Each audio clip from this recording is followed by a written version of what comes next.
ate. Hi! Ulam kayo dyan. Anong gusto mo? May sinigang, may nilaga.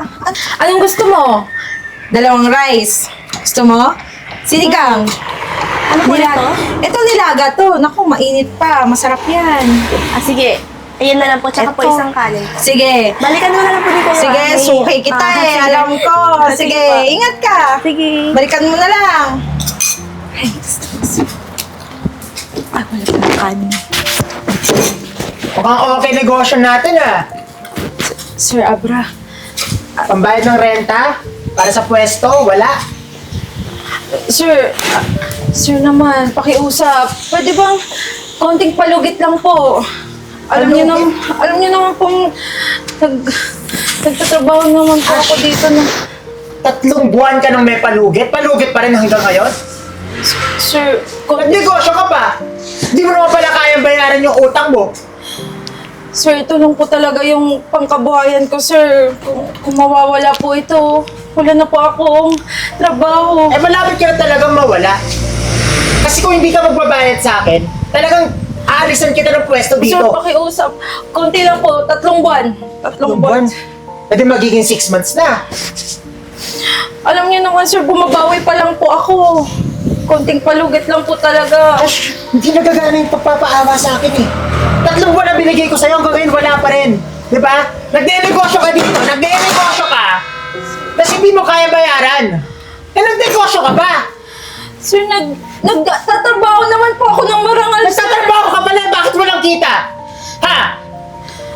Sir, please po, please. Konti lang po. Konting palugit lang. Ilang araw na lang po, sir. Babawi po ako. Hindi naman po kita tatakasan, sir eh. Ganito, bibigyan pa kita ng palugit Pero doble. Pag ako di mo pa nabayaran ng doble, aalisan na talaga kita ng pwesto. Sir, paano po ako makakabayad ng doble? Problema ng ko ba ganito? yun? Nagde-negosyo ka, di ba? Ikaw nagsabi. Nagtatrabaho ka ng marangal. Kung marangal yung trabaho mo, dapat marangal din yung pera mo. Sir, hindi naman po ata makatarungan yan, sir. Tingnan niyo po yung mga paninda ko, sir. Ang hindi, alam mo, ang dami mo sat-sat eh. Alam ko na hindi makatarungan, ha? Yung hindi pagbabayad sa akin. Hintayin kita, bigyan kita tatlo pang buwan. Pag ako di mo nabayaran ng doble, umalis ka na dito. Sir, paninda ko po to.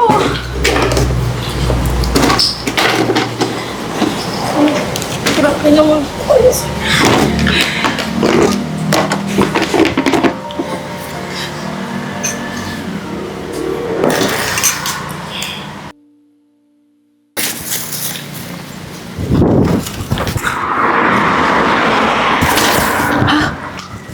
Neng! Neng! Neng! Neng! Okay ka lang? Neng! Tulong! Tulong! Tulungan niyo po ako! Neng! Neng! Gising ka, Neng! Tulong! Neng! Neng! Neng!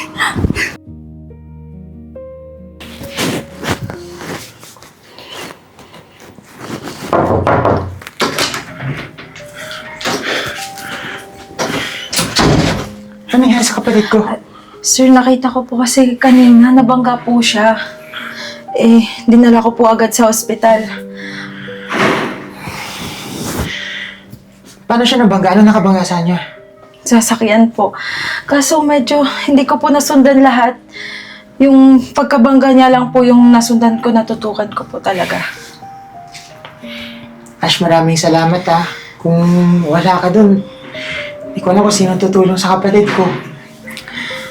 Alam ko po, sir, kasi tao lang din po naman. Kailangan po siyang tulungan, kaya ginawa ko lang po yung responsibilidad ko. Ash, sobrang salamat talaga sa'yo kasi kahit na sobrang yung pagmamalupit ko sa'yo dun sa pwesto mo hindi ka pa rin nag-atubili para tulungan yung kapatid ko. Okay lang po, sir. Sir, nandito naman po kayo. Maglalako lang po ako, magtitinda na lang po ako, sir, para may pangbayad po sa inyo. Alis po muna ako. Sige, maraming salamat ulit. Sige po, sir. Pasensya na sa abala. Ingat ka.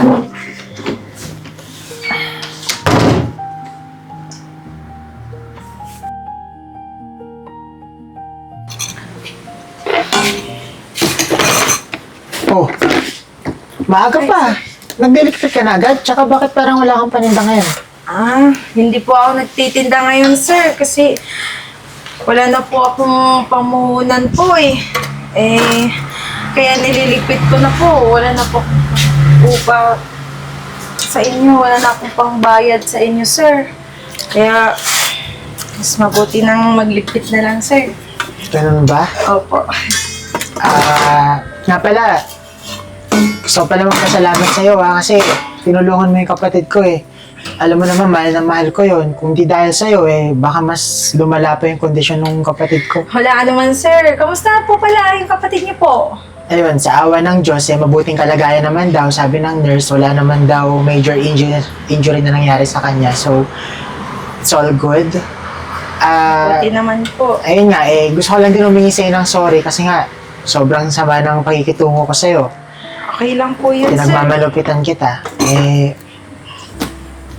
Di mo pala talaga deserve yun kasi napakabuti ng puso mo.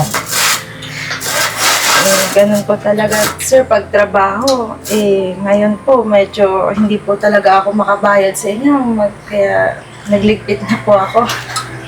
Alam mo, huwag mo na problemahin yun. Sir, bakit po? Kasi simula ngayon, di mo na kailangan magbayad ng renta para sa pwesto mo. Talaga po? Oo naman, ako bahala doon dahil syempre bilang pambawi rin sa'yo dahil sa pagmamalupit na ginawa ko sa'yo at saka tinulungan mo yung kapatid ko, di ba? Kaya huwag kang mag-alala doon. Maraming salamat po, sir. May trabaho na po ako. Di bali, sir, pag pupunta po kayo ulit dito, pagluluto po kayo ng sinigang. Gusto niyo po ba Tayo na? yan? Opo. Sige. Pero napapansin ko na parang nabanggit mo na palugi ka na, di ba? Opo. Yun nga. Kaya Eto. yun lang po. Tulong ko sa'yo. Sir, Medyo konti lang yan. Tanggapin mo na. Pambawi mo na rin sa negosyo mo. Diba? Nakakaya naman po, sir. Nalaki na, Ash. malaking tulong na po yung renta, sir. Ako ngayon dapat mahiya sa'yo diba? Kasi kahit na pinagmamalupitan kita, may respeto ka pa rin sa akin. At saka, di biro yung ginawa mo sa kapatid ko, ha? Kaya deserve mo yan, Ash, at maraming salamat ulit sa pagtulong na ginawa mo. Salamat po, sir. Malaking tulong po sa akin to at saka sa pamilya ko. O paano? Pag-usayan mo sa negosyo mo, ha? Sige, sir. Kapag may kailangan ka, alam mo naman yung contact number ko, diba? Opo, sir. Noted, sir. Maraming salamat po talaga, Salamat sir. din, Ash. Salamat po. Una na ako. Sige, salamat po, sir. Ingat po kayo. Sir, ingat po.